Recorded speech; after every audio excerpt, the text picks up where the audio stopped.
ഈശോ മിശിഹായ്ക്ക് സ്തുതിയായിരിക്കട്ടെ. ഞാൻ മാണിപ്പറമ്പിലച്ചൻ. ലത്തീൻ സാധാരണ കാലം 4-ാം ഞായർ. മർക്കോസിന്റെ സുവിശേഷം 1-ാമത്തെ അധ്യായം 21 മുതൽ 27 വരെയുള്ള തിരുവചനങ്ങൾ. നമുക്ക് ആ തിരുവചനം ഒന്ന് ആദ്യം കേൾക്കാം. അവർ കഫർനഹൂമിലേക്ക് പോയി. ഉടനെ സാബത്തിൽ അവൻ സിനഗോഗിൽ പ്രവേശിച്ച് പഠിപ്പിച്ചു. അവന്റെ പ്രബോധനത്തിൽ അവർ വിസ്മയഭരിതരായി. കാരണം അവൻ വേദശാസ്ത്രിമാരെ പോലെയല്ല അധികാരമുള്ളവനായിട്ടത്രേ അവരെ പഠിപ്പിച്ചത്. ആ സമയത്ത് അവരുടെ സിനഗോഗിൽ അശുദ്ധാത്മാവുള്ള ഒരു മനുഷ്യനുണ്ടായിരുന്നു. അവൻ അലറി, നസറായനായ യേശുവേ, ഞങ്ങൾക്കും നിനക്കും എന്ത്? ഞങ്ങളെ നശിപ്പിക്കാനാണോ നീ വന്നിരിക്കുന്നത്? നീ ആരാണെന്ന് ഞാൻ അറിയുന്നു, ദൈവത്തിന്റെ പരിശുദ്ധൻ തന്നെ. അതിനെ ശാസിച്ചുകൊണ്ട് യേശു പറഞ്ഞു, മിണ്ടരുത്, അവന് വിട്ടുപോ. അപ്പോൾ അശുദ്ധാത്മാവ് അവനെ തള്ളി വീഴ്ത്തിയിട്ട് ഉറക്കെ അലറിക്കൊണ്ട് അവന് വിട്ടുപോയി.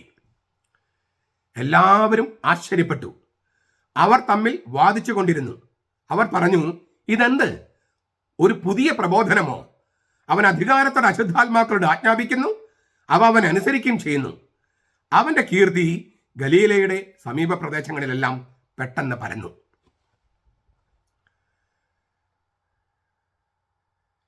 23 മുതൽ 28 വരെ വചനങ്ങളിൽ ആദ്യത്തെ 2 വചനങ്ങൾ യേശു പഠിപ്പിച്ചു. ആ പ്രബോധനത്തിൽ ജനങ്ങൾ വിസ്മയഭരിതരായി. അവൻ വേദശാസ്ത്രിമാരെ പോലെയല്ല അധികാരമുള്ളവനായിട്ട് അത്രേ പഠിപ്പിച്ചത് എന്ന് പറഞ്ഞു. ഒരു ആമുഖം. 2 വാക്യങ്ങൾ 21-ഉം 22-ഉം. 27-ഉം 28-ഉം വാക്യങ്ങൾ വീണ്ടും അതിലേക്ക് തിരിച്ചു പോകുകയാണ്. എല്ലാവരും ആശ്ചര്യപ്പെട്ടു. അവർ തമ്മിൽ വാദിച്ചുകൊണ്ട് പറഞ്ഞു, ഇതെന്ത്? ഒരു പുതിയ പ്രബോധനമോ? അവൻ അശുദ്ധാത്മാക്കളുടെ അധികാരത്തോടെ ആജ്ഞാപിക്കുന്നു, അവരെ അനുസരിക്കുന്നു. അപ്പോ തുടക്കത്തിൽ പറയാണ്, അവൻ പഠിപ്പിച്ചു, അവന് പ്രബോധനത്തിൽ വിസ്മയഭരിതരായി, അധികാരത്തോടെ പഠിപ്പിച്ചു. പിന്നെ പറയാണ്, ഇതൊരു പുതിയ പ്രബോധനമാണ്, അധികാരത്തോടെ ആജ്ഞാപിക്കുന്നു, അവരനുസരിക്കുന്നു. ഇങ്ങനെ പ്രബോധനം, അനുസരണം, അധികാരം, അത് ആ ഒരു ചട്ടക്കൂട് തുടക്കത്തിലും അവസാനത്തിലും. അതിന്റെ നടുക്കാണ് ഈ ബാധയൊഴിപ്പിക്കുന്ന കാര്യം അവതരിപ്പിച്ചിരിക്കുന്നത്. നിങ്ങളിത് ഒന്നുകൂടി വായിച്ചു നോക്കണം. തുടക്കത്തിൽ 2 വചനങ്ങള് യേശുവിന്റെ അധികാരം, യേശുവിന്റെ പ്രബോധനം, പിന്നെ ആ അധികാരത്തിൽ അനുസരിക്കുന്നു മറ്റുള്ളവര്. വീണ്ടും ഇതൊരു പുതിയ പ്രബോധനമാണ്. അവർ ആശ്ചര്യപ്പെട്ടു. അവർ പറഞ്ഞു, ഇത് അധികാരത്തോടെ ആജ്ഞാപിക്കുന്നു, അവ അനുസരിക്കുകയും ചെയ്യുന്നു. അപ്പോൾ പ്രബോധനം, അധികാരം, അനുസരണം, ഈ കാര്യങ്ങളാണ് തുടക്കത്തിലും ഒടുക്കത്തിലും വെച്ചിരിക്കുന്നത്. അതിന് നടുക്കാണ് ഈ ബാധയൊഴിപ്പിക്കല്. ഈ ബാധയൊഴിപ്പിക്കലിനെ കുറിച്ചാണ് നമ്മളിന്ന് ചിന്തിക്കുന്നത്. നിങ്ങൾക്ക് എന്ത് തോന്നുന്നു? ഇപ്പൊ ഞാൻ പറഞ്ഞ ചട്ടക്കൂട്, അതായത് മർക്കോസിന്റെ സുവിശേഷം 1-ാമത്തെ അധ്യായത്തില് 21-ഉം 22-ഉം വാക്യങ്ങളും 27-ഉം 28-ഉം വാക്യങ്ങളും പ്രബോധനത്തെക്കുറിച്ച്, യേശുവിന് അധികാരത്തെക്കുറിച്ച്, മറ്റുള്ളവർ യേശുവിനെ അനുസരിക്കുന്നതിനെ കുറിച്ചാണ്. അധികാരത്തോടെ അവൻ പഠിപ്പിച്ചു, മറ്റുള്ളവരെ അനുസരിച്ചു. അതൊരു പുതിയ പ്രബോധനമായിരുന്നു. അപ്പൊ ഒരു പ്രബോധനം, അനുസരണം, അധികാരം, യേശുവിന്റെ ഈ പ്രബോധനം, അധികാരം, അനുസരണം, അങ്ങനെ ഒരു ചട്ടക്കൂടിനുള്ളിലാണ് ഈ ബാധയൊഴിപ്പിക്കുന്നത്. യേശു അവന്റെ ജീവിതത്തിലെ ആദ്യത്തെ ഭൂതചടനമാണ് ഈ നടത്തുന്നത്. എന്താ അതിന്റെ അർത്ഥം? അധികാരത്തോടെയുള്ള യേശുവിന്റെ വചനം, അധികാരത്തോടെയുള്ള അവന്റെ പ്രബോധനം, അതാണ് ബാധയൊഴിപ്പിക്കുന്നതിന് കാരണമാകുന്നത്. അധികാരത്തോടെയുള്ള യേശുവിന്റെ പ്രബോധനമാണ് പിശാചുക്കളെ പുറത്താക്കുന്നത്. ഞാനൊന്ന് ആവർത്തിക്കുകയാണെ. അധികാരത്തോടെയുള്ള യേശുവിന്റെ വചനമാണ്, യേശുവിന്റെ പ്രബോധനമാണ് അശുദ്ധാത്മാക്കളെ പുറത്താക്കുന്നത്. അപ്പോൾ എന്താണ് ഈ അശുദ്ധാത്മാക്കളെ പുറത്താക്കല് എന്നുള്ളതാണ് നമ്മൾ ഇന്ന് ചിന്തിക്കുന്നത്. എന്താണ് ഭൂതോച്ചാരണം? എന്താണ് ബാധയൊഴിപ്പിക്കല്? ഈ അക്കത്തറ്റോസ് എന്നാണ് അശുദ്ധം എന്നതിന് ഉപയോഗിക്കുന്ന വാക്ക്. പ്നൗമ എന്നാണ് ആത്മാവ്. അപ്പോൾ ഈ അക്കത്തറ്റോസ് എന്ന വാക്കിന് ദൈവവുമായിട്ട് ബന്ധമില്ലാത്തത്, അല്ലെങ്കിൽ അശുദ്ധമാക്കുന്നത് എന്നൊക്കെയാണ് അർത്ഥം. ദൈവവുമായിട്ട് ബന്ധമില്ലാത്തത് 1 കോരിന്തോസ് 7:14. ദൈവവുമായിട്ട് ബന്ധമില്ലാത്തതിനെ, അല്ലെങ്കിൽ അതിനെയാണ് അശുദ്ധം എന്ന് പറയുന്നതും അല്ല അശുദ്ധമാക്കുന്നത് എന്ന് പറയുന്നതും. സിനഗോഗിലെ ഉണ്ടായ സന്നിഹിതനായ ഒരു മനുഷ്യന്റെ ചിത്തം ഇല്ലേ, ചിത്തം ഒരു ദുഷ്ടാരൂപിയുടെ നിയന്ത്രണത്തിലാണ്. നമ്മൾ ഭ്രാന്ത് വരുന്നൊരു ചിത്തരോഗി എന്ന് പറയല്ലോ, ചിത്തരോഗി. ഇവന്റെ ചിത്തം ഒരു ദുഷ്ടാത്മാവിന്റെ നിയന്ത്രണത്തിലാണ്. നീ ദൈവത്തിന്റെ പരിശുദ്ധനാണെന്ന് എനിക്കറിയാം എന്ന് അശുദ്ധാരൂപിയാണ് പറയണേ, ഈ മനുഷ്യൻ ഉപയോഗിച്ചിട്ട്, ആ മനുഷ്യന്റെ നാക്കും ചിത്തൊക്കെ ഉപയോഗിച്ചിട്ട്. അത് പറയുന്നത് പേടി കൊണ്ടാണ്, യഥാർത്ഥ വിശ്വാസം മൂലമല്ല. ചിലർ ചോദിക്കാറുണ്ട് ഒരു ചോദ്യം, അശുദ്ധാത്മാക്കള് യേശുവിൽ വിശ്വസിക്കുന്നുണ്ടല്ലോ ഇല്ലേ, വിശ്വസിക്കുന്നില്ലേ? വിശ്വസിക്കുന്നുണ്ട്, പക്ഷെ വിശ്വാസം അനുസരിച്ച് പ്രവർത്തിക്കുന്നില്ല. അപ്പൊ അവരും നമ്മുടെ ചില ആളുകൾ പറയില്ല, എനിക്ക് യേശുവിനെ ഇഷ്ടമാണ്, പക്ഷെ അവന്റെ സഭയിൽ ഞാൻ പോവില്ല. യേശുവിൽ വിശ്വസിക്കുന്നുണ്ട്, അവന്റെ സഭയിൽ ഞാൻ വിശ്വസിക്കുന്നില്ല. അവരും ഈ അശുദ്ധാത്മാക്കൾ തമ്മിൽ വലിയ വ്യത്യാസമില്ല. വിശ്വസിക്കുന്നത് പ്രവൃത്തിയിലേക്ക് വരുന്നില്ലെങ്കിൽ അത് വെറും അശുദ്ധാത്മാക്കളുടെ രീതിയാണ്. നീ ദൈവത്തിന്റെ പരിശുദ്ധനാണെന്ന് എനിക്കറിയാം, അശുദ്ധാത്മാവ് പറയണേ, നീ ദൈവപുത്രനാണെന്ന് എനിക്കറിയാം എന്ന് ഒരാൾ പറയുകയും യേശുക്രിസ്തു പറഞ്ഞതുപോലെ നീ തന്റെ ഓർമ്മയ്ക്കായി ചെയ്യുവനെന്ന് പറഞ്ഞ കാര്യം അനുസരിക്കാതിരിക്കുകയും ചെയ്താൽ അവനും അശുദ്ധാത്മാവും തമ്മിൽ അന്തരമില്ല. ഇതാണ് ഈ സോളാ ഫീദെ, വിശ്വാസം മാത്രം എന്ന് പഠിപ്പിക്കുന്ന പ്രോട്ടസ്റ്റന്റ് സഭയുടെ അബദ്ധം. വിശ്വാസം, അശുദ്ധാത്മാക്കൾക്ക് വിശ്വാസമുണ്ട്, പ്രവൃത്തിയില്ല. അപ്പൊ പേടി കൊണ്ട് അവർ വിശ്വസിക്കുന്നു. നീ ദൈവത്തിന്റെ പരിശുദ്ധനാണെന്ന് എനിക്കറിയാം, അതൊരു വിശ്വാസമാണ്. പക്ഷെ ആ വിശ്വാസം പ്രവൃത്തിയിലേക്ക് വരുന്നുണ്ടോ? ഇല്ല. പ്രവൃത്തിയിലേക്ക് വരാത്ത വിശ്വാസം അത് അശുദ്ധാത്മാക്കളുടെ വിശ്വാസം പോലെ മാത്രമാണ്. സോളാ ഫീദ എന്ന് പറയുന്നത് അശുദ്ധാത്മാക്കളുടെ വിശ്വാസമാണ്, അത് വിശ്വാസികൾ വിശ്വാസമാകില്ല.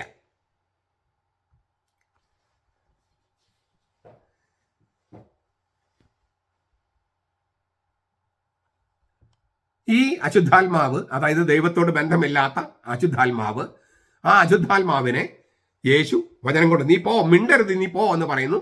അവൻ കുറച്ച് തള്ളി താഴേക്ക് ഇട്ട് ആ പോകുന്ന വിഷമം മുഴുവൻ ആ മനുഷ്യന്റെ മേലെടുത്ത് പോകുകയാണ്. അപ്പൊ എന്താണ് ബാധയൊഴിപ്പിക്കല്? എന്താണ് ബാധയൊഴിപ്പിക്കല്? നമുക്ക് നിങ്ങൾ ഇല്ലേ ഒരുപാട് പേരുടെ വ്യാഖ്യാനങ്ങൾ കേട്ട് കാണും.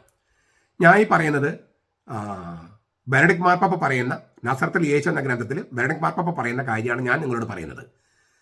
ഞാൻ അങ്ങനെ പറയാൻ കാരണം, ഒന്ന്, അദ്ദേഹം മാർപ്പാപ്പയായതുകൊണ്ട് മാത്രമല്ല, ഇത്രമാത്രം ബൈബിളിനെ കുറിച്ചും ദൈവശാസ്ത്രത്തെക്കുറിച്ചും പിന്നെ കത്തോലിക്ക സഭയുടെ മതബോധനം, യൂത്ത് കാറ്റഗിസം, രണ്ടാം വത്തിക്കാൻ സുഗനോദോസ്, പ്രധാനപ്പെട്ട ചാക്രിക ലേഖനങ്ങൾ, ഇങ്ങനെ എന്താ പറയുക, 1962 മുതൽ ഈ അടുത്ത കാലം വരെ കത്തോലിക്ക സഭയെ മുഴുവൻ നയിച്ചുകൊണ്ടിരുന്ന ഒരു മനുഷ്യനാണ് ഈ ബെനഡിക്ട് മാർപ്പാപ്പ. അപ്പം അദ്ദേഹത്തിൻ്റെ ഒന്ന്, വളരെ ക്ലാരിറ്റിയോട് കൂടിയാണ് അദ്ദേഹം പഠിപ്പിക്കുക.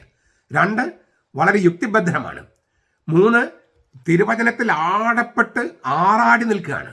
4, സഭാപിതാക്കന്മാരുടെ വ്യാഖ്യാനം. കാരണം നമുക്ക് ബൈബിൾ കിട്ടുന്നതിന് മുമ്പ് സഭാപിതാക്കന്മാരുടെ വ്യാഖ്യാനം ഉണ്ടായിരുന്നല്ലോ. സഭാപിതാക്കന്മാരിലാണ് പുള്ളിയുടെ ഡോക്ടറേറ്റ്. അപ്പം അങ്ങനെ ഈ ബൈബിളിലും അതായത് തിരുവചനത്തിലും സഭാപിതാക്കന്മാരിലും ആറാടി നിന്ന് ഏറ്റവും ക്ലാരിറ്റിയോടുകൂടി പഠിപ്പിക്കുന്ന ഒരാളാണ് ബെനഡിക്ട് മാർപ്പാപ്പ. അതുകൊണ്ട് ബാധയൊഴിപ്പിക്കലിനെ കുറിച്ച് അദ്ദേഹം ഈ നസറത്തുൽ യേശു എന്ന ഗ്രന്ഥത്തിൽ എഴുതിയിരിക്കുന്ന കാര്യമാണ് ഞാൻ നിങ്ങളുടെ മുമ്പിൽ അവതരിപ്പിക്കണേ. അത് വളരെ പ്രധാനപ്പെട്ടതാണ്. അത് നിങ്ങൾ ചിലത് നിങ്ങൾ 2-3 പ്രാവശ്യമൊക്കെ കേൾക്കണം. കാരണം ഈ ഐൻസ്റ്റൈനെ പോലെയൊക്കെ ബുദ്ധിയുള്ളൊരു മനുഷ്യനാണ് ഈ ബെനഡിക്ട് മാർപ്പാപ്പ. അപ്പം അദ്ദേഹം പറയുന്നത് സാധാരണക്കാർക്ക് വേണ്ടി മാത്രമല്ല, വലിയ പണ്ഡിതന്മാർക്ക് വേണ്ടി കൂടിയാണ്. അപ്പം അതുകൊണ്ട് നമ്മൾ 2, 3, 4 പ്രാവശ്യം വായിക്കുമ്പോഴാണ് അദ്ദേഹത്തിൻ്റെ ആ ഭ്രമണപഥത്തിലേക്ക് നമ്മൾ പതുക്കെ കയറുക.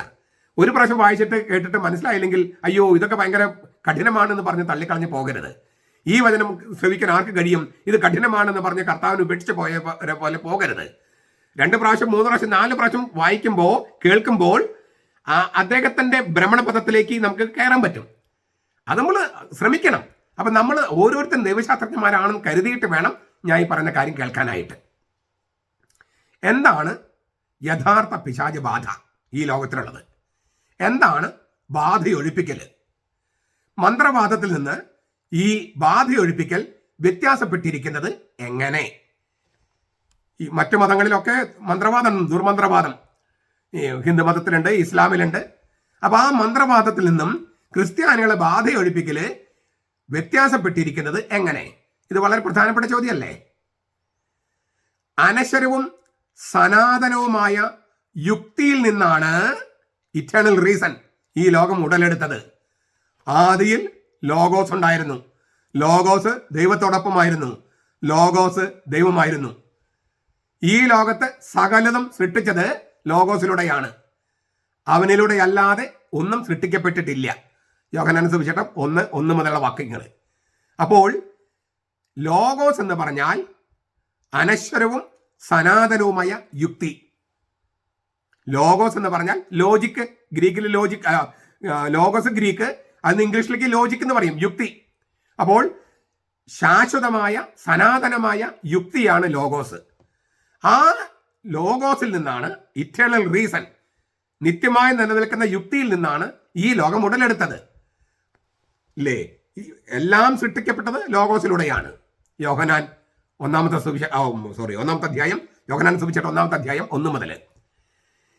ദൈവം തന്നെയാണ് ഈ സർഗയുക്തി, ക്രിയേറ്റീവ് റീസൺ, സർഗയുക്തി ദൈവം തന്നെയാണ്. ആദ്യം ലോഗോസ് ഉണ്ടായിരുന്നു, ലോഗോസ് ദൈവത്തോടൊപ്പമായിരുന്നു. ലോഗോസ് യുക്തി ദൈവമായിരുന്നു. ലോകവും ലോകത്തിന്റെ മേലുള്ള യഥാർത്ഥ ശക്തി, ലോകത്തിന്റെ മേലും ഉള്ള യഥാർത്ഥ ശക്തി എന്ന് പറയുന്നത് ഈ സർഗാത്മക യുക്തിയാണ്, ദൈവം തന്നെയാണ്. ദൈവമാണ് സർഗാത്മക യുക്തി. ആ യുക്തി തന്നെയാണ് ലോകത്തിന്റെ മേലും സർവ അധികാരമുള്ള ശക്തി. ലോകത്തെ യുക്തിഭദ്രമാക്കുന്നത് ഈ ദൈവം എന്ന യുക്തിയാണ്. ഈ ലോകത്തെ യുക്തിഭദ്രമാക്കുന്നത് ദൈവം എന്ന യുക്തിയാണ്. ആ ദൈവം എന്ന യുക്തിയിലുള്ള വിശ്വാസമാണ് നമ്മൾ പറയുന്ന സത്യവിശ്വാസം. ഈ പ്രപഞ്ചം ഉടലെടുത്തത് അനശ്വരമായ സർഗാത്മക യുക്തിയിൽ നിന്നാണ്. ഈ ലോകത്തെ യുക്തിഭദ്രമാക്കുന്നത് ദൈവം എന്ന സർഗാത്മക യുക്തിയാണ്. ഇത് അംഗീകരിക്കുന്നതിനെയാണ് ക്രൈസ്തവ വിശ്വാസം എന്ന് പറയണേ. ഈ വിശ്വാസം ഹാജരില്ലാത്തിടത്ത് ലോകം കൂടുതൽ യുക്തിഭദ്രമായി കാണപ്പെടുന്നു എന്നല്ലാതെ യഥാർത്ഥത്തിൽ യുക്തിഭദ്രമല്ല. ഈ ഏകസത്യ ദൈവത്തിലുള്ള വിശ്വാസം, അതായത് സർഗാത്മക യുക്തി ദൈവമാണെന്നും ആ സർഗാത്മക യുക്തി അനശ്വരവും സനാതനവുമാണെന്നും ആ സർഗാത്മക യുക്തിയിലൂടെയാണ് പ്രപഞ്ചം ഉണ്ടായതെന്നും ലോകത്തിലെ സകലതിന്റെ മേലും അധികാരമുള്ളത് ഈ ലോഗോസ് എന്ന് പറയുന്ന സർഗാത്മക യുക്തിക്കുമാണെന്നും അംഗീകരിക്കുന്നതിനെയാണ്, ആ നിലപാടിനൊപ്പം നിൽക്കുന്നതിനെയാണ് ക്രൈസ്തവ വിശ്വാസം എന്ന് പറയണേ. ഈ വിശ്വാസം ഉണ്ടെങ്കിലേ ലോകം യുക്തിഭദ്രമാകൂ. ഈ വിശ്വാസം ഹാജരില്ലെങ്കിൽ, യുക്തിഭദ്രമെന്ന് തോന്നിയാലും യുക്തിഭദ്രമല്ല. എന്ന് വെച്ചാൽ ഈ വിശ്വാസം ഹാജരില്ലെങ്കിൽ പിന്നെ എന്താണ് ഉണ്ടാവുക? അനിശ്ചിതാവസ്ഥ, ഒന്നിനും നിശ്ചയമില്ല. സംശയാസ്പദമായ ശക്തികൾക്ക് മേൽക്കൈ കിട്ടുമ്പോൾ പ്രപഞ്ചത്തെക്കുറിച്ചുള്ള യുക്തിയധിഷ്ഠിതവും സുഘടിതമായ ഘടനയുടെ ഉൾക്കാഴ്ചയോടൊപ്പം ഈ അനന്ത തമസിന്റെ സിദ്ധാന്തം, അതായത് ഒന്നിനും നിശ്ചയമില്ലാത്ത നിരാകാരാവസ്ഥയുടെ സിദ്ധാന്തം അതിന് സ്ഥാനം പിടിക്കും. നിങ്ങൾക്ക് മനസ്സിലാവുന്നുണ്ടോ? അതായത് ദൈവമെന്ന ആ സർഗാത്മക യുക്തി, അതിനുള്ള വിശ്വാസം ഹാജരില്ലെങ്കിൽ പിന്നെ അനന്ത തമസിന്റെ സിദ്ധാന്തമാണ് അതിന് ആ സ്ഥാനം പിടിക്കുക. അതായത് ഒന്നിനും നിശ്ചയമില്ലാത്ത അഴകുടമ്പൻ നിരാകാരാവസ്ഥ, ചോദിക്കാനും പറയാനും ആളുമില്ലാത്തൊരവസ്ഥ സ്ഥാനം പിടിക്കും. അപ്പോൾ പിന്നെ മനുഷ്യനെ എതിരിടാൻ വരുന്നത് പരിഹരിക്കാനാകാത്ത, പരിധികൾ നിർണയിക്കാനാകാത്ത അവ്യക്തതകളാണ്. ഈ വാക്കുകൾക്ക് ഇച്ചിരി കട്ടി തോന്നിച്ചാലും നമ്മളെ ചുറ്റും നോക്കിയാൽ മനസ്സിലാകില്ലേ? ദൈവചിന്തയില്ല, പിന്നെ എന്താ ഉണ്ടാവുക? ബംഗാളിൽ എന്താ ഉണ്ടായത്? കേരളത്തിൽ എന്താണ് ഉണ്ടായിക്കൊണ്ടിരിക്കുന്നത്? അനന്തമായ തമസ്, അന്ധകാരം. മനുഷ്യരുടെ കാര്യങ്ങൾ നോക്കാൻ താല്പര്യമില്ലാത്ത അവ്യക്തമായ ഭരണക്രമം. ഇതാണ് യഥാർത്ഥമായ പിശാചബാധ. യഥാർത്ഥമായ പിശാചബാധ ഇതാണ് കേരളത്തിലും ഇന്ത്യയിലും കാണുന്നത്. ലോകത്ത് 200 കോടി ക്രിസ്ത്യാനികളാണ് ലോകത്തുള്ളത്. അതിൽ 36 കോടി ക്രിസ്ത്യാനികളെ പീഡിപ്പിക്കുകയാണ് വേറൊരു മതക്കാർ. എന്താ കാര്യം? ഈ സർഗാത്മക യുക്തി അവർക്കില്ല. അനശ്വരമായ സനാതനമായ യുക്തി അവർക്കില്ല. അപ്പോ 200 കോടി വരുന്ന ക്രിസ്ത്യാനികളിൽ 36 കോടിയെ ആക്രമിക്കുകയാണ്. അവരെ ഏതെങ്കിലും ക്രിസ്തീയ രാജ്യങ്ങളിൽ നമ്മൾ ആക്രമിക്കുന്നുണ്ടോ? അവരുടെ രാജ്യങ്ങളിൽ താമസിക്കുന്ന എല്ലാ ക്രിസ്ത്യാനികളെ അവർ ആക്രമിക്കുന്നു. ക്രിസ്തീയ രാജ്യങ്ങളിൽ താമസിക്കുന്ന അവരെ ആരെങ്കിലും ആക്രമിക്കുന്നുണ്ടോ? വ്യത്യാസം മനസ്സിലാവുന്നില്ലേ? അപ്പോൾ തമസ്, അനന്തമായ തമസ്, ഇത് തന്നെയാണ് നമുക്ക് ഇന്ത്യയുടെ ഒരു പിക്ചർ എടുത്ത് കഴിഞ്ഞാലും പട്ടിയും സകല മൃഗങ്ങളും ദേവനും ദേവിയുമായിട്ടും അമ്മയുമായിട്ടും രൂപാന്തരപ്പെടുകയാണ്. അപ്പോൾ സൃഷ്ടികളെ ആരാധിക്കുന്ന ഒരു സമുദായം, അത് സ്രഷ്ടാവിനെ ആരാധിക്കാതെ സൃഷ്ടികളെ ആരാധിക്കുന്ന ഒരു സമുദായം വന്നാൽ അത് ഈ അനന്തമായ തമസാണ്. ഈ ഒരു രാഷ്ട്രീയ പശ്ചാത്തലത്തിലാണ്, ആ പശ്ചാത്തലമാണ് യഥാർത്ഥ പിശാചുബാധ. ഇത് മാണിപ്പറമ്പലച്ചൻ പറയുന്നതല്ല കേട്ടോ, ഇത് ബെനഡിക്ട് മാർപ്പാപ്പയുടെ വാക്കുകളാണ്. നിങ്ങൾക്ക് വായിച്ചു നോക്കാം. അതായത് നമ്മൾ വ്യക്തികളായിട്ട് മാത്രം കണ്ടാൽ, വ്യക്തികളെ പിശാചുബാധ മാത്രമായിട്ട് കണ്ടാൽ ഒരിക്കൽ പോലും നമുക്ക് പിശാചുബാധ തിരിച്ചറിയില്ല. ഒരു വ്യക്തിയും തനിച്ചല്ല. ഒരു രാഷ്ട്രീയ സാമൂഹിക പശ്ചാത്തലത്തിലാണ് ആ സമുദായത്തിന് പിശാചുബാധ, ആ രാഷ്ട്രീയ രീതികൾക്ക് പിശാചുബാധ.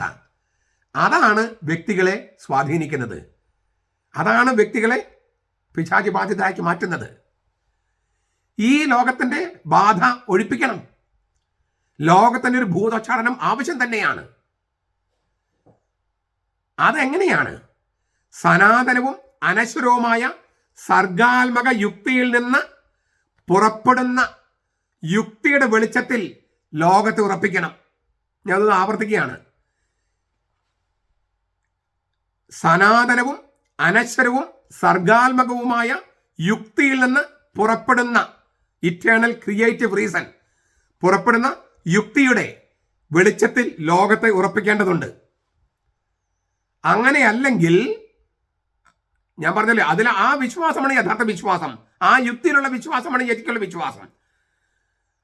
ആ സർഗാത്മക യുക്തിയിലേക്കും അവന്റെ നന്മയിലേക്കും തിരിയുമ്പോഴാണ് ഈ ലോകത്തിന് ദൃഢമായി നിൽക്കാൻ കഴിയുള്ളൂ.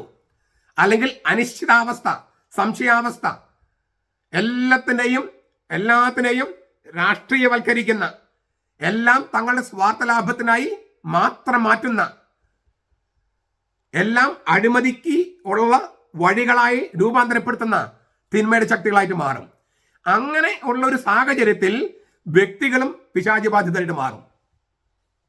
അത് മാറണമെങ്കിൽ യേശു എന്ന സർഗാത്മക യുക്തി അവന്റെ വചനത്തിൽ ഉറപ്പിക്കണം മനുഷ്യരെ.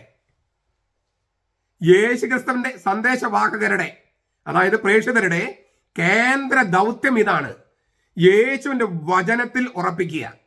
ആ വചനത്തിൽ ഉറപ്പിക്കുമ്പോൾ പിശാചുബാധ ഉണ്ടാവും, പിശാചുബാധ ഒഴിയും.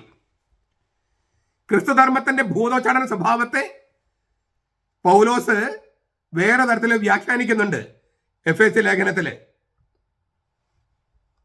കർത്താവിലും അവിടുത്തെ ശക്തിയുടെ പ്രാഭവത്തിലും കരുത്തുള്ളവരാകുവിൻ.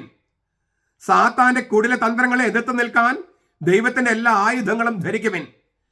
എന്നാൽ നമ്മൾ മാംസത്തിനും രക്തത്തിനും എതിരായിട്ടല്ല, അതായത് മാനുഷിക ശക്തികൾക്കെതിരായിട്ടല്ല, പ്രഭുത്വങ്ങൾക്കും ആധിപത്യങ്ങൾക്കും ഈ അന്ധകാരത്തിന്റെ ലോകശക്തികൾക്കും സ്വർഗീയിടങ്ങളിൽ വർത്തിക്കുന്ന തിന്മയുടെ ദുരാത്മാക്കളുടെ സൈന്യങ്ങൾക്കും എതിരായിട്ടാണ് പടവെട്ടുന്നത്. നോക്കുക, നമ്മൾ മാംസത്തിനും രക്തത്തിനും എതിരായിട്ടല്ല, മനുഷ്യർക്കെതിരായിട്ടല്ല, പ്രഭുത്വങ്ങൾക്കും ആധിപത്യങ്ങൾക്കും ഈ അന്ധകാരത്തിന്റെ ലോകശക്തികൾക്കും സ്വർഗീയിടങ്ങളിൽ വർത്തിക്കുന്ന തിന്മയുടെ ദുരാത്മാക്കളുടെ സൈന്യങ്ങൾക്കും എതിരെയാണ്. ഇതൊന്ന് മറിച്ചിട്ട് കഴിഞ്ഞാൽ നമുക്ക് ഉത്തരം കിട്ടും. അതായത് തിന്മയുടെ ദുരാത്മാക്കളുടെ സൈന്യങ്ങളുടെ ശിങ്കിടികളായി വർത്തിക്കുന്ന പ്രഭുത്വങ്ങൾക്കും ആധിപത്യങ്ങൾക്കും അന്ധകാരത്തിന്റെ ലോകശക്തികൾക്കും എതിരായിട്ടാണ് നമ്മൾ യുദ്ധം, ഏതെങ്കിലും മനുഷ്യർക്കെതിരായിട്ടല്ല. ഇതാണ് ശരിയായിട്ടുള്ള ബാധയൊഴിപ്പിക്കല്. ഞാനൊന്നുകൂടി പറയട്ടെ. തിന്മയുടെ സ്വർഗീയ ഇടങ്ങളിൽ വർത്തിക്കുന്ന തിന്മയുടെ ദുരാത്മാക്കളുടെ സൈന്യങ്ങളുടെ ശിങ്കിടികളായി ഈ ഭൂമിയിൽ വർത്തിക്കുന്ന പ്രഭുത്വങ്ങൾക്കും ആധിപത്യങ്ങൾക്കും അന്ധകാരത്തിന്റെ ലോകശക്തികൾക്കും എതിരായിട്ടാണ് നമ്മൾ ക്രിസ്ത്യാനികൾ യുദ്ധം ചെയ്യുന്നത്. നാം ഇന്ന് ആശ്ചര്യത്തോടെയോ അസ്വസ്ഥതയോടെയോ വീക്ഷിക്കുന്ന ഈ ക്രൈസ്തവ പോരാട്ടത്തെ ഇങ്ങനെ വിശദീകരിക്കാം. ഈ വ്യക്തിയോ ആ വ്യക്തിയോ ഞാൻ തന്നെയോ അല്ല ശത്രു, മാംസം രക്തവും അല്ല അവര്. സംഘർഷം വളരെ ആഴത്തിലേക്ക് പോകുന്നു. ഒഴിയാബാധയായി മുടങ്ങാതെ വരുന്ന പ്രതിയോഗികളുടെ സൈന്യത്തിനെതിരെയാണ് പോരാട്ടം. അവയെ അത്ര എളുപ്പം വേർതിരിച്ചറിയാൻ കഴിയില്ല. അവയ്ക്ക് പേരില്ല. സംഘാതമായ വർഗമാണവർ. മനുഷ്യന്റെ മേൽ നേടുന്ന മേൽക്കൈയോടെ അവർ യുദ്ധം ആരംഭിക്കുന്നു. കാരണം അവരുടെ സ്ഥാനം വളരെ ഉയരത്തിലാണ്. ഈ അടുത്ത കാലത്ത് MT പറഞ്ഞില്ലേ, അധികാരം ആധിപത്യമായിട്ട് മാറുന്നു. അസ്തിത്വത്തിന്റെ സ്വർഗങ്ങളിലാണ് അവരുടെ സ്ഥാനം. അതായത് നമ്മുടെ അസ്തിത്വത്തിന്റെ മുകളിലാണ് അവര് അങ്ങനെ ഇരിക്കുന്നത്. അവർ സ്ഥാനം പിടിച്ചിരിക്കുന്നേ മുകളിൽ നിന്ന് വരണേ. നിയമങ്ങള്, ഒന്നിനു പുറകെ നിയമങ്ങൾ, അടിച്ചേൽപ്പിക്കുന്ന നിയമങ്ങള്, തോന്നിയാസങ്ങള്, അവരുടെ തോന്നിയാസങ്ങൾ നിയമങ്ങളായി അടിച്ചേൽപ്പിക്കുക. ഓരോരുത്തർക്കും ഓരോ നിയമം. ഇത് രാഷ്ട്രീയമായിട്ട് മാത്രം കാണണ്ട, രാഷ്ട്രീയമുണ്ട് അതിനകത്ത്, മറ്റ് തലങ്ങളിലുമുണ്ട്. അവരുടെ സ്ഥാനത്ത് തുളച്ചു കയറാനോ ആക്രമിക്കാനോ നമുക്ക് സാധിക്കാത്തത് കൊണ്ട് നമ്മൾ അവർ ഉന്നതന്മാരെന്ന് പറയണു. അവര് അന്തസ് കൊണ്ട് ഉന്നതന്മാരല്ല. നമുക്ക് അവർ തകർക്കാനായിട്ട് പറ്റാത്ത വിധം അവര് അധികാരവും പണവും സമ്പത്തും കുന്നുകൂടിയിരിക്കുന്നത് കൊണ്ടും നിയമങ്ങൾ അവരെ കയ്യിലായത് കൊണ്ടും ഭരണകൂട ഭീകരത അവർക്ക് സൃഷ്ടിക്കാൻ കഴിയുന്നത് കൊണ്ടും അവര് ഉന്നതരാണ്. പക്ഷെ അവര് തന്നെയും ഈ ദുരാത്മാക്കളുടെ ശിങ്കിടികളാണ്, അവരറിഞ്ഞോ അറിയാതെയോ. അങ്ങനെ നമ്മുടെ അസ്തിത്വത്തെ അവരുടെ നേട്ടത്തിനായി അവര് ചൂഷണം ചെയ്ത് തങ്ങളെക്കുറിച്ച് തന്നെ വളരെ മനോഹരമായി പ്രചരിപ്പിച്ച്, PRO വഴി പ്രചരിപ്പിച്ച് അങ്ങനെ ഒരു വല്ലാത്തൊരു അന്തരീക്ഷം സൃഷ്ടിക്കുകയാണ്. അങ്ങനെ വരുമ്പോൾ ഈ ശത്രുക്കൾ പൂർണ്ണമായും കലർപ്പില്ലാത്തതും മാരകമായതുമായ പകയും വിദ്വേഷവുമാണ്. കലർപ്പില്ലാത്ത പക, മാരകമായ വിദ്വേഷം, അതാണ് സത്യത്തിൽ ഈ പറഞ്ഞ പിശാചബാധ. ഈ വിശ്വാസം പരിഹാസ്യവും അസംബന്ധവുമാണെന്ന് തോന്നിപ്പിക്കുന്ന അജ്ഞാതമായ ഒരു അന്തരീക്ഷം അവർ സൃഷ്ടിക്കുകയാണ്. വിശ്വാസം, പള്ളിപ്പോക്ക്, അതൊക്കെ പരിഹാസ്യം, അവരെയൊക്കെ കളിയാക്കുക. അസംബന്ധം, പേടിയുള്ളവരും പിന്നെ ദുർബലരുമാണ് ഇങ്ങനെ പോകാനൊക്കെ പറഞ്ഞ് അങ്ങനെ ഒരു അന്തരീക്ഷം സൃഷ്ടിക്കുക. വായുമണ്ഡലത്തിൽ തങ്ങി നിൽക്കുന്ന എന്തോ ഒരു അജ്ഞാത അവസ്ഥ നമ്മൾ എല്ലാ ദിവസവും കാണുന്നതാണിത്. വാക്കുകൾ ഇങ്ങനെ എടുത്തു വെച്ചിട്ടുണ്ടെന്നേ ഉള്ളൂ. ക്രിസ്ത്യാനിയെ ഭീഷണിപ്പെടുത്തുന്ന നമ്മുടെ ലോകത്തിന്റെ ചിത്രമാണിത്. ഇത് ഗ്രഹിക്കുന്നതിൽ ആർക്കെങ്കിലും വീഴ്ച പറ്റുന്നുണ്ടോ? ഗർഭചിത്രമാകാം, ദയാവധമാകാം, പാടത്ത് പണി വരമ്പത്ത് കൂലി കൊടുക്കാം, വെട്ടിക്കൊല്ലാം. തങ്ങളുടെ പ്രത്യയശാസ്ത്രമോ വർഗീയ സിദ്ധാന്തമോ പ്രചരിപ്പിക്കാൻ ഏത് ക്രൂരമായ മാർഗം സ്വീകരിക്കാൻ. ഇതിനെ നമ്മൾ നേരത്തെ പറഞ്ഞത് കലർപ്പില്ലാത്ത പക, മാരകമായ വിദ്വേഷം. ഇങ്ങനെയുള്ളൊരു ആ അവസ്ഥയാണ് ഈ ലോകത്തിന്റെ പിശാചബാധ. ആ ലോകത്തിന്റെ പിശാചബാധയാണ് വ്യക്തികളെ വല്ലാതെ സ്വാധീനിക്കുമ്പോൾ ചില വ്യക്തികൾക്ക് അത് മാനസിക നില തെറ്റി ഈ അവരുടെ ചിത്തം തന്നെ, മനസ്സ് തന്നെ ഇത്തരം ചിന്തകൾ കൊണ്ട് നിറഞ്ഞ് അവരല്ലാതായി മാറുന്നു. ഇതാണ് ഈ പിശാചബാധ എന്ന് പറയുന്നത്. അപ്പൊ മനുഷ്യന് അന്തസ്സില്ല, മനുഷ്യാസ്തിത്വം തന്നെ അപകടത്തിലാക്കുകയാണ്. ആത്മീയമായ കാലാവസ്ഥയെ ദുഷിപ്പിക്കുന്നു, വിഷമയമാക്കുന്നു. അപ്പോൾ മനുഷ്യവംശത്തിൽ അങ്ങനത്തെ ഒരു അന്തരീക്ഷം ഉള്ളപ്പോൾ ഇപ്പൊ നമ്മൾക്ക് നോക്കുക, സകല സ്ഥലത്തും യുദ്ധമാണ്, സകല സ്ഥലത്തും യുദ്ധം. എന്തൊരു കലുഷിതമായ ഒരു ലോകത്ത് നമ്മൾ ജീവിക്കുന്നത്. അപ്പൊ നമുക്ക് ഭ്രാന്ത് പിടിച്ചില്ലെങ്കിൽ അത്ഭുതമുള്ളൂ, പിശാച് ബാധ ഉണ്ടായില്ലെങ്കിൽ അത്ഭുതമുള്ളൂ. വലിയ സമുദായങ്ങൾ പോലും ഇത്തരം ശക്തികളുടെ എന്താ പറയുക കളിപ്പാട്ടുകളായിട്ട് മാറുകയാണ്. ഇത് ഒരല്പം ആഴത്തിൽ കണ്ടാൽ ചിന്തിച്ചാൽ മനസ്സിലാകുള്ളൂ കേട്ടോ. ഈ അപകടത്തെ, ഈ ഭീഷണിയെ മെരിക്കാനും കീഴടക്കാനും ക്രിസ്ത്യാനിക്ക് അറിയാം. എന്താണത്? വിശ്വാസത്തിലൂടെ, ലോകത്തിന്റെ യഥാർത്ഥ നാഥനായ ക്രിസ്തുവിനോടുള്ള സംയോജനത്തിലൂടെ. ദൈവത്തിന്റെ എല്ലാ ആയുധങ്ങളും നമുക്ക് നൽകപ്പെടുകയാണ്. ക്രിസ്തുവിനോട് സംയോജിപ്പിക്കപ്പെടുമ്പോൾ ദൈവത്തിന്റെ എല്ലാ ആയുധങ്ങളും നമുക്ക് നൽകപ്പെടും. ക്രിസ്തുവിന്റെ ശരീര സമഷ്ടിയായ സഭയോട് ചേർന്ന് നിന്ന് അത്തരം ശക്തികളെ എതിർക്കാൻ ക്രിസ്ത്യാനിക്ക് ശക്തി ഉണ്ടാകുന്നു. കാരണം കർത്താവിന് വിശ്വാസം എന്ന ദാനം ശുദ്ധമായ ജീവശ്വാസത്തെ അരിച്ചെടുത്ത് നമ്മെ വീണ്ടെടുക്കുന്നു. ലോകത്തിന് ആരോഗ്യം കൊടുക്കാൻ, പിശാചബാധ ഒടിപ്പിക്കാൻ കഴിവുള്ള ഏക ശക്തിയായ സ്രഷ്ടാവിന്റെ ജീവശ്വാസം, അത് പരിശുദ്ധാത്മാവിന്റെ പ്രാണവായുവാണ്. ആ പ്രാണവായു, പരിശുദ്ധാത്മാവ് എന്ന പ്രാണവായു, ദൈവത്തിന്റെ സർവശക്തി എന്ന് പറഞ്ഞ ജീവശ്വാസം, അത് നമുക്ക് കിട്ടാൻ യേശുക്രിസ്തുവിനോട് നമ്മൾ സംയോജനത്തിലായിരിക്കണം. അങ്ങനെ വരുമ്പോൾ യേശുവിനോടുള്ള സംയോജനത്തിൽ നിന്ന് ആയിരിക്കുമ്പോൾ ദൈവത്തിന്റെ സകല ആയുധങ്ങൾ നമുക്ക് നൽകപ്പെടും. അപ്പോൾ ഈ പറഞ്ഞ ശക്തികളൊക്കെ നമുക്ക് കീഴ്പ്പെടുത്താൻ ക്രിസ്ത്യാനിക്ക് കഴിയും.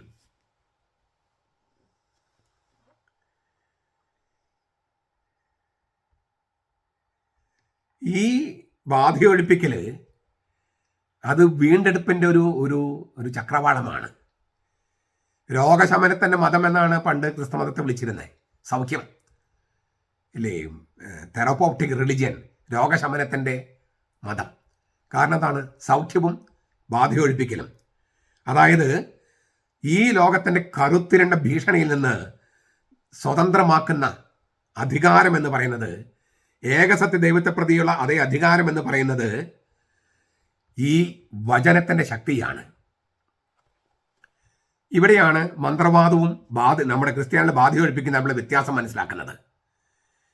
ഈ അന്ധകാരത്തിന് ശക്തികളെ കൗശലം ഉപയോഗിച്ചും ഇങ്ങനെ കൗശലം കൊണ്ട് സ്വാധീനിച്ച് ഉപായങ്ങൾ കൊണ്ട് വശത്താക്കി ഈ മറ്റൊരു ശക്തിയിലേക്ക്, തിന്മയായ മറ്റൊരു ശക്തിയിലേക്കോ മറ്റൊരുവിലേക്കോ തിരിച്ചു വിടുന്നതാണ് മന്ത്രവാദം. അതൊരു എന്താ പറയുക, അധമ കലയാന്നാണ് പറയുക. അധമ കല. ഞാൻ ഒന്നുകൂടെ പറയാം. ഈ അന്ധകാരത്തിന് ശക്തികളെ കൗശലം കൊണ്ട് സ്വാധീനിക്കുക, ഉപായങ്ങൾ കൊണ്ട് വശത്താക്കുക, അങ്ങനെ മന്ത്രവാദപരമായ ഒരു സൗഖ്യം കൊടുക്കുക, അല്ലേ? അത് മന്ത്രവാദമാണ്. അതായത് തിന്മയെ മറ്റൊരു വസ്തുവിലേക്ക് തിരിക്കുക, കടത്തിവിടുക. അതുകൊണ്ട് എന്ത് കാര്യം? അതല്ല പിശാചബാധ ഒഴിപ്പിക്കല്. പിശാചബാധ എന്ന് പറഞ്ഞാൽ ദൈവത്തിന്റെ ആധിപത്യം, ദൈവരാജ്യം ഇങ്ങനെയുള്ള എല്ലാ ശക്തികളെയും നിരായുധമാക്കുകയാണ്. അല്ലാണ്ട് വേറൊരു സംഗതിയിലേക്ക് ഇല്ലേ, കുടത്തിലേക്ക് ആക്കി, അല്ലെങ്കിൽ വേറെ സ്ഥലത്താക്കി കൊണ്ടുപോയി ഏലസിലേക്ക് ആക്കി, കൂടോത്രത്തിലാക്കി, അതൊക്കെ ദുർമന്ത്രവാദമാണ്. കാരണം എന്താണ്? കൗശലാണ് അവിടെ, ഉപായങ്ങളാണ് അവിടെ വചനത്തിന് ശക്തിയില്ല, ദൈവത്തിന് ശക്തിയില്ല. വേറൊരു സ്ഥലത്തേക്ക് തിന്മയുടെ ശക്തി മാറ്റിവിട്ട് അവിടുന്ന് പിന്നെയും പോകുന്നു. അങ്ങനെയല്ല ദൈവരാജ്യത്തിന്റെ രീതി. ദൈവരാജ്യത്തിന്റെ രീതി എന്ന് പറയുന്നത് ഇത്തരം അന്ധകാര ശക്തികളെ തീർത്തും നിരായുധമാക്കുകയാണ്. തന്നിൽ തന്നെ നന്മ മാത്രമായ ഏകസത്യ ദൈവത്തിന്റെ നന്മയുടെ ഇടപെടലിലൂടെയാണ് ബാധയൊഴിപ്പിക്കണേ. തന്നിൽ തന്നെ നന്മ മാത്രമായ ഏകസത്യ ദൈവത്തിന്റെ നന്മ ഇടപെടുകയാണ്. അതായത് യേശു ക്രിസ്തുവിന്റെ സന്ദേശവാഹകരുടെ സൗഖ്യശക്തി മന്ത്രവാദത്തിലെ ആത്മാക്കൾക്കെതിരെയാണ് നിലകൊള്ളുന്നത്. യേശു ക്രിസ്തുവിന്റെ സന്ദേശവാഹകരുടെ സൗഖ്യശക്തി മന്ത്രവാദം, ദുർമന്ത്രവാദത്തിന്റെ ആത്മാക്കൾക്കെതിരെയാണ് നിലകൊള്ളുന്നത്. വൈദ്യശാസ്ത്രത്തിന്റെ ഭാഷയിൽ പറയുമ്പോൾ അതിനെ ബാധയിൽ നിന്ന് മുക്തമാക്കുന്നു നമ്മൾ പറയുന്നു. വാസ്തവത്തിൽ ബാധയിൽ നിന്ന് മുക്തമാക്കുകയല്ല, ഈ അന്ധകാരത്തിന്റെ ശക്തികളെ നിരായുധമാക്കുകയാണ്. വൈദ്യശാസ്ത്രത്തിന്റെ ഭാഷയിലാണ് നമ്മൾ ബാധ ഒഴിപ്പിക്കുന്നു, ബാധ മുക്തമാക്കുന്നു പറയണേ. കർത്താവും 12 പേരും ചെയ്ത അത്ഭുത സൗഖ്യങ്ങളിലൂടെ ലോകത്തിന്റെ മേലുള്ള ദൈവത്തിന്റെ കൃപയുടെ വിജയമാണ് കണ്ടത്. കൃപയുടെ ശക്തിയാണ് കാണുന്നത്. അതായത് ദൈവത്തിലേക്ക് കൈ ചൂണ്ടുന്ന അടയാളമാണ് ഭൂതോച്ചാടനം. ദൈവത്തിലേക്ക് കൈ ചൂണ്ടുന്ന അടയാളം മാത്രം. അതുകൊണ്ട് തന്നെ ദൈവമായിട്ട് ഒന്നായാലേ മനുഷ്യന്റെ യഥാർത്ഥ വീണ്ടെടുപ്പ് സാധ്യമാകൂ. ആ വഴിയിലേക്ക്, വീണ്ടെടുപ്പിന്റെ വഴിയിലേക്ക് ഒരാളെയോ ഒരു സമുദായത്തെയോ എടുത്തു വെക്കുന്നതാണ് ബാധയൊഴിപ്പിക്കല്. ഞാൻ ഒന്നുകൂടി പറയാം. ദൈവമായിട്ട് ഒന്നാകുക, അത് കൗതാശികമായിട്ട് പറഞ്ഞാൽ കുർബാനയിൽ കർത്താവുമായിട്ട് ഒന്നാകുക. ആ ഒന്നാകല് സത്യദൈവമായിട്ടുള്ള ഒന്നാകലാണ്. അങ്ങനെ ആകണം, ജീവിതത്തിലും ആകണം. കൂതാശയിലും മാത്രമല്ല, ജീവിതത്തിലും ആകണം. ആ വഴി, അപ്പോഴാണ് യഥാർത്ഥ സൗഖ്യമാകുക. ആ വഴിയിലേക്ക് ദൈവമായിട്ട് ഒന്നാകുന്ന വഴിയിലേക്ക് ഒരാളെയോ ഒരു സമുദായത്തെയോ എടുത്തു വെക്കുന്നതിനെയാണ് ബാധയൊഴിപ്പിക്കൽ എന്ന് പറയണേ. അപ്പോൾ ബാധയൊഴിപ്പിക്കൽ ഒരു ആരംഭമാണ്. അത് ബാധയൊഴിപ്പിക്കൽ എന്ന് ഞാൻ പറഞ്ഞത് ശരിക്കും പറഞ്ഞാൽ തിന്മയുടെ ശക്തിയിലെ നിരായുധമാക്കലാണ്. അതാണ് ദൈവശാസ്ത്രപരമായിട്ട്. ബാധയൊഴിപ്പിക്കുക എന്നുള്ളത് വൈദ്യശാസ്ത്രത്തിന്റെ ഒരു വാക്കാണ്. അതിനാൽ തന്നെ ബാധയൊഴിപ്പിക്കല് സുവിശേഷങ്ങൾ നോക്കിയാൽ അതിന് ഒരു ഒരു ഒരു ചെറിയ അപ്രധാന അംശം മാത്രമേ ഉള്ളൂ. തീർച്ചയായിട്ടും പിശാചുക്കളെ ഒഴിവാക്കാനും സൗഖ്യം കൊടുക്കാനൊക്കെ പറഞ്ഞിട്ട് കർത്താവ് ഏൽപ്പിച്ചിട്ടുണ്ട്. പക്ഷേ ഈ പിശാചുക്കളെ ഒഴിവാക്കുക എന്ന് പറയുന്നത്, ബാധയൊഴിപ്പിക്കുക എന്ന് പറയുന്നത്, അല്ലെങ്കിൽ പിശാചുക്കളുടെ ശക്തികൾക്ക് നിരായുധമാക്കുക എന്ന് പറയുന്നത് ഒരു വീണ്ടെടുപ്പിന്റെ ആരംഭ ബിന്ദുവാണ്. ദൈവമായിട്ട് ഒന്നാകാനുള്ള വഴിയിലേക്ക് അവരെടുത്തു വെക്കുന്നു. എന്നിട്ട് ദൈവമായിട്ട് ഒന്നാകൂ എന്ന് അവരോട് പറയുന്ന അതിന്റെ ആരംഭ ബിന്ദു മാത്രമാണ് ഈ പിശാച് ബാധ ഒഴിപ്പിക്കല്. ഈ ചിത്തത്തില് ഈ അശുദ്ധാത്മാവ് കയറിയിരിക്കുന്നതിനെ നിരായുധമാക്കുന്നത്. അതാണ് സംഭവിക്കുന്നത്. അത് വചനത്തിന് ശക്തി കൊണ്ടാണ്. അതായത് യേശു എന്ന് പറയുന്ന സർഗാത്മക യുക്തി, ആ യുക്തിയിൽ നമ്മൾ തന്നെ എടുത്തു വെക്കുകയാണ്.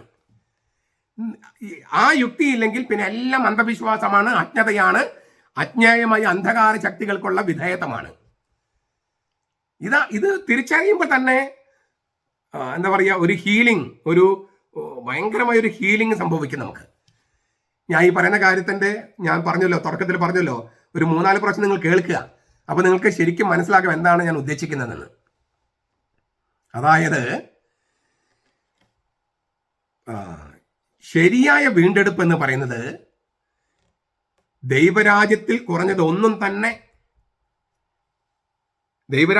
ഒന്നുകൊണ്ടും തൃപ്തിപ്പാകാത്ത അതാണ് ശരിക്കും വീണ്ടെടുപ്പ്. ദൈവരാജ്യത്തിലായിരിക്കുക.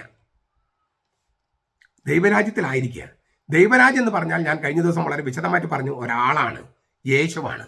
യേശുവിലായിരിക്കുക, യേശു നമ്മിലായിരിക്കുക.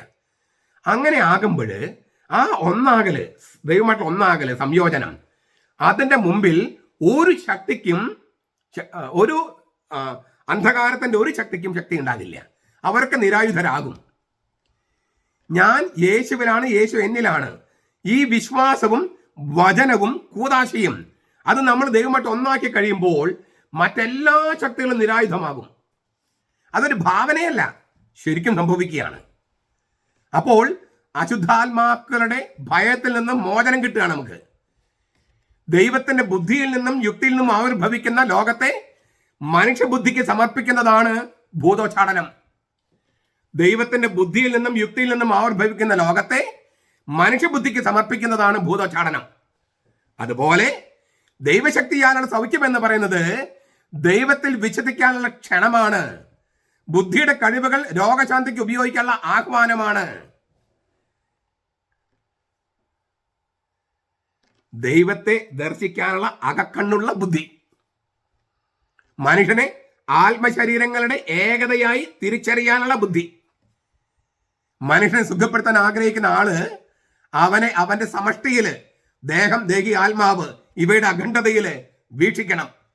ദൈവസ്നേഹം കൊണ്ട് മാത്രമേ ആത്യന്തിക സൗഖ്യം ഉണ്ടാകൂ എന്ന് അംഗീകരിക്കണം. ഇത്തരം കാര്യങ്ങളൊക്കെ സംഭവിച്ചു കഴിഞ്ഞാൽ അതാണ് ബുദ്ധി കൊണ്ട് ഉദ്ദേശിക്കുന്നത്. അതായത് അകക്കണ്ണ്, അതായത് ദേഹത്തിന്, ദേഹിക്ക് ഇല്ലേയും ആത്മാവ്, ബോഡി, സോൾ ആൻഡ് സ്പിരിറ്റ്. സോളിന്റെ ആത്മാവാണ് സ്പിരിറ്റ്. അപ്പൊ ദേഹം, ദേഹി, ആത്മാവ് ഇത് വേറെ വേറെ അല്ല, അഖണ്ഡമാണ്. ഒന്ന് മറ്റൊന്ന് വേർതിരിക്കാൻ കഴിയില്ല. മൂന്നും കൂടി ചേർന്ന് ഒരാളേ ഉള്ളൂ. അങ്ങനെ ഈ മൂന്നും ചേർന്ന് അഖണ്ഡമായിരിക്കുന്ന ആളെ ട്രീറ്റ് ചെയ്യണം. ശരീരത്തിന് മാത്രം ചികിത്സ പോരാ, ആത്മാവിന് മാത്രം ചികിത്സ പോരാ, ആത്മാവിനും ചികിത്സ വേണം. അങ്ങനെ അഖണ്ഡമായി കാണുമ്പോൾ അപ്പോൾ നമ്മൾ ദൈവത്തിൻ്റെ ആളാണ്, ദൈവത്തിൻ്റെ ആളായിരിക്കും, ദൈവത്തോട് ചേർന്നിരിക്കും. ഇതാണ് ഈ ലോകം യുക്തിഭദ്രമാണ്, ഞാൻ യുക്തിയിലുള്ളവനാണ്, ആത്യന്തിക യുക്തി ദൈവമാണ്. അതിലേക്ക് ആത്യന്തിക യുക്തിയുമായിട്ട് യോജിച്ചിരിക്കുമ്പോൾ എനിക്കെല്ലാം യുക്തിഭദ്രമായിരിക്കും. ഇതാണ് നമ്മുടെ വിശ്വാസം. ഈ വിശ്വാസം ഇല്ലെങ്കിൽ പിന്നെ ഈ അന്ധകാരത്തിൻ്റെ ശക്തികൾ, നിരീശ്വരവാദത്തിൻ്റെ ശക്തികൾ, വർഗീയതയുടെ ശക്തികൾ, മതഭ്രാന്തിൻ്റെ ശക്തികൾ, തീവ്രവാദത്തിൻ്റെ ശക്തികൾ ഒക്കെ നമ്മളെ പേടിപ്പെടുത്തും. അത് നമ്മിലേക്ക് നമ്മുടെ മനസ്സിനെ സ്വാധീനിക്കാൻ തുടങ്ങും. നമ്മുടെ നിയന്ത്രണം ഈ അശുദ്ധാത്മാക്കൾ ഏറ്റെടുക്കും. അതാണ് പിശാച് ബാധ. അത് ഒഴിപ്പിക്കുന്നത് ഏതെങ്കിലും ഒരു കുടത്തിലേക്കോ ഏലസിലേക്കോ കൂടോത്രത്തിലേക്കൊന്നും കൗശലത്തോടെ കടത്തിവിട്ടിട്ടല്ല, വചനം കൊണ്ട്, ദൈവം എന്ന യുക്തിയുടെ ശക്തി കൊണ്ട് നിരായുധമാക്കുന്നതാണ്. അങ്ങനെ നിരായുധമാക്കി കഴിയുമ്പോൾ നമ്മൾ ദൈവമായിട്ട് യോജിക്കാനുള്ള വഴിയിൽ സഞ്ചരിക്കും, വീണ്ടെടുപ്പിന്റെ വഴിയിൽ സഞ്ചരിക്കും.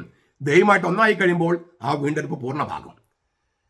അതുകൊണ്ട് കത്തോലിക്കരെ ഏറ്റവും കൂടുതൽ, കത്തോലിക്ക പാരമ്പര്യത്തിലുള്ളവര് നമ്മൾ ഒരു ഭയത്തോടും ഭയപ്പെടാൻ പാടില്ല.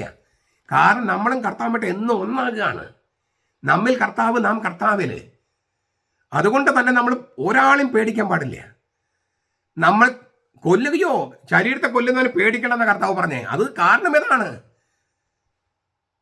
അപ്പോൾ ഈ ഒരു വിശ്വാസമുണ്ടല്ലോ, ഞാൻ കർത്താവിലാണ്, കർത്താവ് എന്നിലാണ്, ആ ഒരു വിശ്വാസത്തിന്റെ മുമ്പിൽ നിരായുധമാകും ഏത് അന്ധകാര ശക്തിയും. ആർക്കും നമ്മളെ പേടിപ്പെടുത്താൻ കഴിയില്ല. അങ്ങനെയാണ് രക്തസാക്ഷികൾ ധാരാളം ഉണ്ടായത്. ഇപ്പൊ രക്തസാക്ഷികൾ ധാരാളം ഉണ്ടാകുന്ന സാഹചര്യം നമുക്ക് ഇന്ത്യയിൽ ഉണ്ടെന്ന് ഓർക്കണം. അതിനാൽ പേടിക്കാതെ, ഞാൻ 1000 കൊല്ലം ജീവിക്കുമെന്നൊന്ന് വിചാരിക്കാതെ, കർത്താവിന് വേണ്ടി ജീവിച്ച് മരിക്കാനുള്ള ഒരു സന്നദ്ധത ഒരുപാട് പേർക്ക് രൂപപ്പെട്ടു വന്നിട്ടുണ്ട്. അത് നമുക്ക് എല്ലാവർക്കും രൂപപ്പെട്ടു വരട്ടെ. അപ്പോൾ ശരിയായ ഈ ബാധയൊഴിപ്പിക്കലും അത് വീണ്ടെടുപ്പിന്റെ ആരംഭമാണെന്ന് ഞാൻ പറഞ്ഞു. ശരിയായ വീണ്ടെടുപ്പും ഉണ്ടാകട്ടെ.